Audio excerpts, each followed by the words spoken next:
मंगलगढ़ गांव, जो कभी अपनी हरियाली और लहराती फसलों के लिए जाना जाता था, आज शमशान जैसा खामोश था।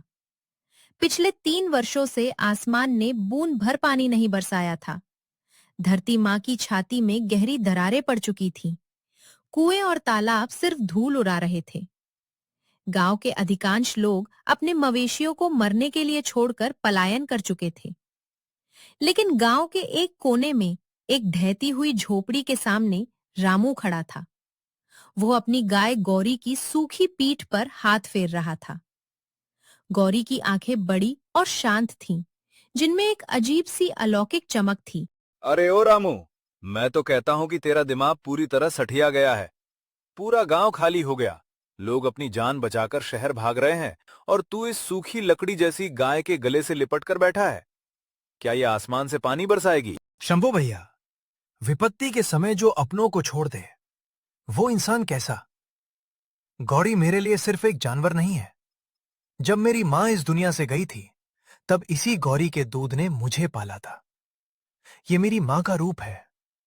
मैं इसे इस बंजर धरती पर मरने के लिए अकेला छोड़कर नहीं जा सकता। अरे रख अपनी ये किताबी बातें अपने पास। धर्म से पेट नहीं भरता रामू। तेरे घर में खुद खाने को दाना नहीं है। तेरे बूढ़े बाप रामदीन खाट पर पड़े मौत की घड़ियां गिन रहे हैं और तुझे इस जानवर की चिंता है। मेरी मान, इसे किसी कसाई या व्यापारी को बेच दे। कम से कम 4 दिन के राशन का पैसा तो मिल जाएगा। क्यों मुफ्त में अपनी जान गंवाने पर तुला है? शंभू भैया, दोबारा अपने मुंह से ये पापी शब्द मत निकालना। कसाई को बेच दूं? अपनी मां का सौदा कर दूं? अगर विधाता ने हमारे भाग्य में भूख लिखी है, तो हम भूखे मर जाएंगे, लेकिन अपनी आत्मा को इस पाप के कीचड़ में नहीं ढकेलेंगे। जहां गौरी रहेगी, वहीं मैं रहूंगा। ठीक है, भोग अपनी कंगाली का फल। कल जब भूखों मरेगा, तब मेरी बात याद आएगी। जा, मर इस सूखी कोठरी में। शंभू बड़बड़ाता हुआ आगे बढ़ गया, लेकिन जैसे ही वो जाने लगा, गौरी ने अपनी गर्दन उठाई और जोर से रंभाने लगी। उसकी आवाज में एक अजीब सा कंपन था, जिसने शंभू के पैरों को एक पल के लिए रोक दिया। शंभू ने पीछे मुड़कर देखा। गौरी की बड़ी बड़ी आंखें सीधे शंभू को देख रही थीं। शंभू के भीतर एक अज्ञात भय पैदा हुआ और वो तेजी से भाग निकला। रात घनी हो चुकी थी। हवा में गर्म लू के थपेड़े चल रहे थे। झोपड़ी के भीतर रामू के पिता रामदीन दर्द से करा रहे थे। रामू के पास उन्हें देने के लिए दवा तो दूर, पानी की आखिरी बूंद भी नहीं बची थी। रामू भूखे पेट जमीन पर लेटा हुआ भगवान को याद कर रहा था। तभी आधी रात के सन्नाटे को चीरती हुई एक दिव्य खुशबू वातावरण में फैल गई। वो महक चंदन, केवड़े और पारिजात के फूलों के मिश्रण जैसी थी। पूरी झोपड़ी में एक धीमी सुनहरी रोशनी फैलने लगी। ये क्या हो रहा है? क्या झोपड़ी में आग लग गई है? नहीं, ये रोशनी तो गौरी के पास से आ रही है। रामू ने जो देखा, उस पर उसे अपनी आंखों पर विश्वास नहीं हुआ। गौरी के चारों तरफ एक देदीप्यमान सुनहरी आभा चमक रही थी। उसके खुरों के नीचे की सूखी फटी जमीन अचानक मखमली हरी घास में बदल चुकी थी। गौरी के सींगों से नीली किरणें निकल रही थीं और उसके चेहरे पर एक दिव्य संतोष था। हे प्रभु, ये मैं क्या देख रहा हूं? क्या भूख के कारण मेरा मानसिक संतुलन बिगड़ गया है, या मैं कोई सपना देख रहा हूं? वत्स, रामू, उठो, अपनी आंखें खोलो और देखो। तुम कोई स्वप्न नहीं देख रहे हो और ना ही ये तुम्हारा भ्रम है। गौ माता, क्या ये आप बोल रही हैं? मुझसे कोई भूल हो गई क्या माता? रामू, मैं तुम्हारी सेवा और अटूट आस्था से अत्यंत प्रसन्न हूँ। इस घोर कलयुग में, जहाँ मनुष्य अपने स्वार्थ के लिए अपने माता पिता को छोड़ देता है, वहाँ तुमने भूखे रहकर भी, समाज के तानों को सहकर भी मेरी रक्षा की। मैं कोई साधारण जीव नहीं हूँ, मैं साक्षात सुरभि कामधेनु का अंश हूँ। तुम्हारी परीक्षा की घड़ियां अब समाप्त हुईं। हे त्रिलोकी की जननी, मुझे क्षमा करें। मैं अज्ञानी आपको पहचान नहीं सका। मुझे कुछ नहीं चाहिए माता, बस मेरे पिता की बीमारी ठीक कर दीजिए। वे दर्द से तड़प रहे हैं, और इस गांव के मासूम बच्चों को बचा लीजिए, जो बूंद बूंद पानी के लिए तरस रहे हैं। तुम्हारी यही निस्वार्थ भावना तुम्हें महान बनाती है रामू। सुनो, कल सुबह जब तुम सोकर उठोगे, तो इस पीतल की बाल्टी को लेकर मेरे पास आना। मेरा दूध साधारण दूध नहीं बल्कि साक्षात अमृत होगा। जो भी इस दूध की एक बूंद ग्रहण करेगा, उसका शरीर वज्र के समान शक्तिशाली और निरोगी हो जाएगा। और जहाँ इस दूध की बूंदें गिरेंगी, वहाँ की बंजर भूमि फिर से सोना उगलने लगेगी। क्या माता, कैसा आदेश है आपका? इस दैवीय शक्ति का उपयोग केवल परोपकार के लिए होना चाहिए। यदि कभी भी तुम्हारे मन में लालच, अहंकार या स्वार्थ आया, तो ये अमृत विष में बदल जाएगा और सर्वनाश लेकर आएगा। मैं शपथ लेता हूं माता, आपकी इस शक्ति का उपयोग केवल भूखों का पेट भरने और दुखियों के आंसू पोंछने के लिए होगा। सुबह की पहली किरण के साथ ही रामू की आंखें खुली। उसे रात की घटना एक सुंदर स्वप्न जैसी लग रही थी, लेकिन जैसे ही उसकी नजर कमरे के कोने में रखी पीतल की बाल्टी पर पड़ी, उसका दिल तेजी से धड़कने लगा। वो बाल्टी उठाकर झिझकते हुए गौरी के पास पहुंचा। गौरी ने प्यार से अपनी पूंछ हिलाई। रामू ने जैसे ही उसके थनों को छुआ, दूध की एक मोटी धार बाल्टी में गिरने लगी। वो दूध सामान्य नहीं था, उसमें से भीनी खुशबू आ रही थी और उसका रंग हल्का सुनहरा था। पिताजी, ओ पिताजी, आंखें खोलिए, जरा ये दूध पीकर देखिए। बेटा, अब मेरा अंतिम समय आ गया है। इस सूखी धरती पर दूध कहां से लाया? तू खुद पी ले। नहीं पिताजी, ये हमारी गौरी का प्रसाद है, आप बस एक घूंट पीजिए। रामू ने जबरदस्ती चमत्कारी दूध की कुछ बूंदें अपने पिता के मुंह में डाली। दूध कंठ से नीचे उतरते ही एक अभूतपूर्व चमत्कार हुआ। रामदीन के चेहरे की झुर्रियां कम होने लगीं। उनकी सूखी और बेजान आंखों में नई रोशनी आ गई। वे जो पिछले 2 साल से बिस्तर से हिल नहीं पा रहे थे, एक झटके में उठकर बैठ गए। ये क्या हुआ रामू? मेरे पूरे शरीर में जैसे बिजली दौड़ गई हो। मेरा दर्द कहाँ गया? मुझे ऐसा लग रहा है जैसे मैं 20 साल का युवक बन गया हूँ। पिताजी, हमारी गौरी साक्षात कामधेनु है, उसने हमारी सुन ली। गांव वालों, भाइयों, उठो, देखो भगवान ने हमारे दिन बदल दिए। ये दूध पियो, तुम्हारी सारी बीमारियां, तुम्हारी भूख हमेशा के लिए मिट जाएगी। रामू, क्या पागल हो गया है? इस अकाल में दूध कहाँ से लाया? कहीं कोई जहरीली चीज तो नहीं? संदेह मत करो काका, पीकर देखो। जैसे ही पहले ग्रामीण ने दूध पिया, उसका कुष्ठ रोग पल भर में गायब हो गया। ये देखकर पूरे गांव में हाहाकार मच गया। लोग रामू की तरफ दौड़े। रामू ने सबको थोड़ा थोड़ा दूध दिया। बूढ़े चलने लगे, अंधे देखने लगे और बीमार स्वस्थ हो गए। अभी चमत्कार पूरा नहीं हुआ है भाइयों, ये देखो। दूध की बूंदें गिरते ही जमीन से सोंधी महक उठी। अचानक कड़कड़ाती धूप के बीच आसमान में काले घने बादल उमड़ पड़े। बिजली कड़की और मूसलाधार बारिश होने लगी। सूखी नदियां पानी से लबालब भर गईं और बंजर खेत हरी घास से ढक गए। पूरा मंगलगढ़ गांव खुशी से झूम उठा। रामू की गौरी माता की जय, कामधेनु माता की जय। जहां पूरा गांव खुशियां मना रहा था, वहीं शंभू, जो शहर जाने का विचार छोड़ चुका था, ईर्ष्या की आग में जल रहा था। रामू के घर के बाहर लगी भीड़ को देख रहा था। उसके दिमाग में लालच के कीड़े कुलबुला रहे थे। अच्छा, तो उस मरियल गाय में ये जादू छुपा था। रामू तो रातों रात गांव का भगवान बन बैठा। लोग उसकी पूजा कर रहे हैं। अगर वो गाय मेरे हाथ लग जाए तो मैं इस देश का सबसे बड़ा राजा बन सकता हूं। लेकिन रामू उसे मुझे कभी नहीं देगा। मुझे कुछ बड़ा करना होगा। ठाकुर भानु प्रताप ही रामू को ठीक कर सकते हैं। शंभू तुरंत मंगलगढ़ के क्रूर और अत्याचारी जमींदार ठाकुर भानु प्रताप के महल की ओर भागा। माई बाप, अन्नदाता, गजब हो गया। आपके राज में एक मामूली किसान आपके साम्राज्य को चुनौती दे रहा है। कौन है वो दुस्साहसी और क्या गजब हुआ है? साफ साफ बोल शंभू, वरना तेरी जुबान खिंचवा लूंगा। हुजूर, वो कंगाल रामू है ना, उसके घर में एक चमत्कारी सफेद गाय है। वो गाय साधारण दूध नहीं, साक्षात सोना और अमृत उगलती है। उसी के कारण गांव में बारिश हुई है और बीमार लोग ठीक हो रहे हैं।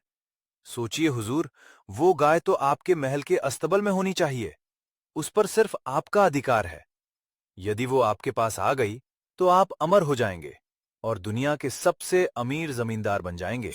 क्या अमृत देने वाली गाय, और वो एक मामूली कीड़े मकोड़े जैसे किसान के घर में है? ये नहीं हो सकता। शंभू, अगर तेरी बात सच निकली तो तुझे सोने के सिक्कों से तौल दूंगा। चलो अभी चलते हैं उस रामू के पास। राजा के होते हुए प्रजा के पास ऐसी अनमोल चीज नहीं रह सकती।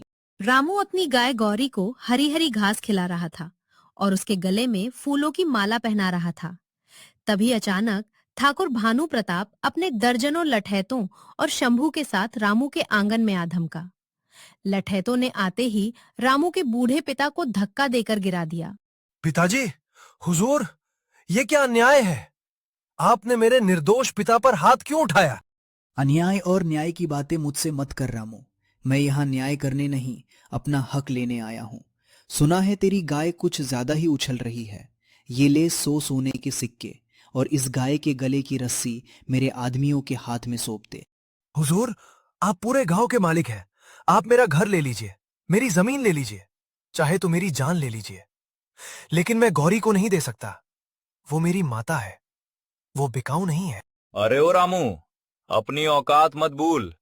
ठाकुर साहब तुझे 100 सोने के सिक्के दे रहे हैं, इसी में तेरी भलाई है, वरना लाठियों के जोर पर गाय भी जाएगी और तेरी जान भी। शंभू भैया, तुम लालच में अंधे हो चुके हो।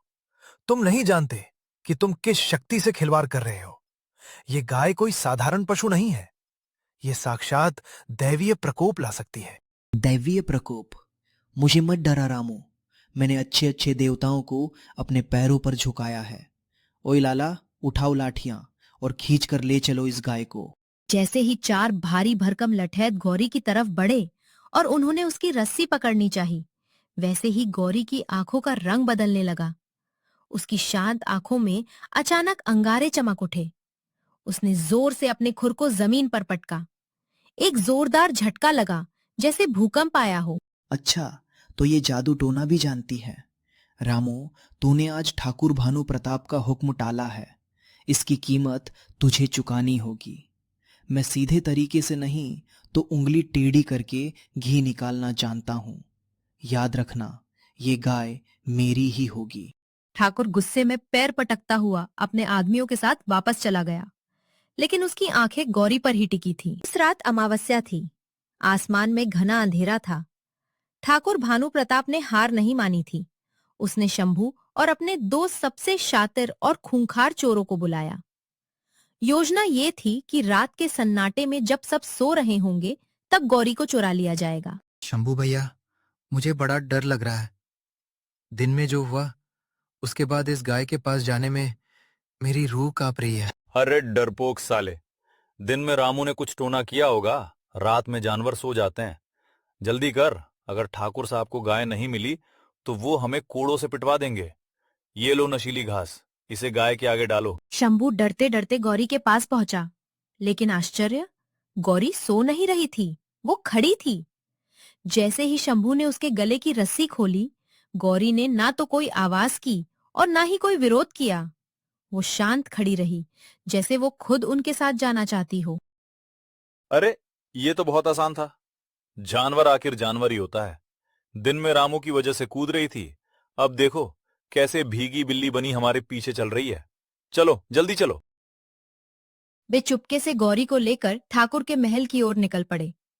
उन्हें लग रहा था कि वे जीत गए हैं, लेकिन वे नहीं जानते थे कि वे साक्षात महाकाल के आमंत्रण पर जा रहे थे। ठाकुर भानु प्रताप अपने महल के विशाल और भव्य तहखाने में सोने के सिंहासन पर बैठा था।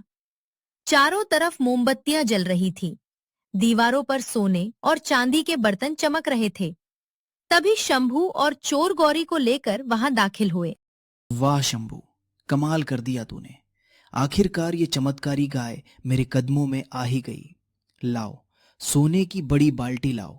आज इसका अमृत जैसा दूध सबसे पहले मैं पीऊंगा और अमर हो जाऊंगा। हुजूर, बाल्टी तैयार है, लेकिन जरा संभल कर, दिन में इसने बड़ा कड़ा रुख दिखाया था। ठाकुर भानु प्रताप सोने की बाल्टी लेकर गर्व से आगे बढ़ा। जैसे ही उसने गौरी के थनों को छूने के लिए हाथ आगे बढ़ाया, अचानक पूरे महल का वातावरण जम गया। मोमबत्तियों की लौ नीली पड़ गई। हवा इतनी ठंडी हो गई कि सबके मुंह से भाप निकलने लगी। ये अचानक इतनी ठंड क्यों हो गई? शंभू, देखो बाहर तूफान आया है क्या? ठाकुर साहब, गाय को देखिए, उसका रंग बदल रहा है। देखते ही देखते गौरी का मखमली सफेद रंग घने काले रंग में बदलने लगा, जैसे काली रात का अंधकार हो। उसके शांत सींग अब नुकीले और विशाल हो गए थे। उसकी आंखों से साक्षात क्रोध की अग्नि की लपटें निकल रही थीं। पूरा महल थरथर कांपने लगा। मूर्ख, पापी, अहंकारी मानव, तूने अपने तुच्छ धन के मद में साक्षात ईश्वरीय शक्ति को बंदी बनाने का दुस्साहस किया है। जो दूध ममता, प्रेम और निस्वार्थ सेवा से निकलता था, उसे तू बलपूर्वक छीनना चाहता है। नहीं, नहीं, तुम कौन हो? तुम कोई साधारण गाय नहीं हो। मुझे माफ कर दो। मैं कामधेनु हूँ, मैं ही प्रकृति हूँ और मैं ही विनाश हूँ। रामू को दी गई मेरी चेतावनी तू भूल गया। लालच और अहंकार का अंत केवल सर्वनाश होता है। माता, मुझे बख्श दो। मैं तो सिर्फ ठाकुर का नौकर हूँ। योजना इनकी थी। मुझे जाने दो माता। माता ने अपने विशाल खुर से महल के फर्श पर प्रहार किया। एक भयानक वज्रपात जैसी आवाज हुई। महल की छतें फटने लगीं। सोने चांदी के पहाड़ पिघलकर खौलते हुए लावे में बदलने लगे। ठाकुर और शंभू भागने की कोशिश करने लगे, लेकिन उनके पैर जमीन से चिपक गए थे। बचाओ, कोई मुझे बचाओ। मेरा सारा सोना जल रहा है। देखते ही देखते ठाकुर का वो विशाल और अहंकारी महल मलबे के ढेर में तब्दील हो गया। पापी ठाकुर, शंभू और उसके क्रूर लठैत उसी मलबे और आग की लपटों में दफन हो गए। उनका नामो निशान मिट गया। सुबह जब सूरज उगा तो गांव वाले दौड़ते हुए ठाकुर के महल की तरफ आए। वहां का नजारा देखकर सब स्तब्ध रह गए। आलीशान महल अब सिर्फ राख और मलबे का ढेर था। रामू भी रोता हुआ अपनी गाय को ढूंढते हुए वहां पहुंचा। मलबे के ठीक बीचों बीच साक्षात कामधेनु अपने अत्यंत शांत, दिव्य और दूध जैसे सफेद रूप में खड़ी थी। उनके शरीर पर खरोश तक नहीं थी। वे मंद मंद मुस्कुरा रही थीं। माता, आप सुरक्षित हैं। मुझे लगा कि मैं आपको हमेशा के लिए खो चुका हूँ। रामू, जो संपूर्ण सृष्टि का पालन करती है, उसकी रक्षा की चिंता तुम क्यों करते हो? दुष्टों का संहार निश्चित था और वो हो गया। तुमने विपरीत परिस्थितियों में भी धर्म, संतोष और निस्वार्थ प्रेम का मार्ग नहीं छोड़ा। तुम्हारी ये माता, अब आप हमारे साथ ही रहेंगी ना? पुत्र, मेरा ये भौतिक रूप अब अंतर्ध्यान होने का समय आ गया है, परंतु मेरा आशीर्वाद सदैव इस गांव और तुम्हारे साथ रहेगा। जब तक तुम और ये गांव वाले गेहूं के एक दाने से पहले गाय की पहली रोटी निकालेंगे, जब तक जीवों पर दया करेंगे, तब तक इस मंगलगढ़ में कभी कोई अकाल, बीमारी या दुख नहीं आएगा। इतना कहकर गौरी माता के शरीर से एक तेज प्रकाश निकला, जो सीधे आकाश की ओर चला गया।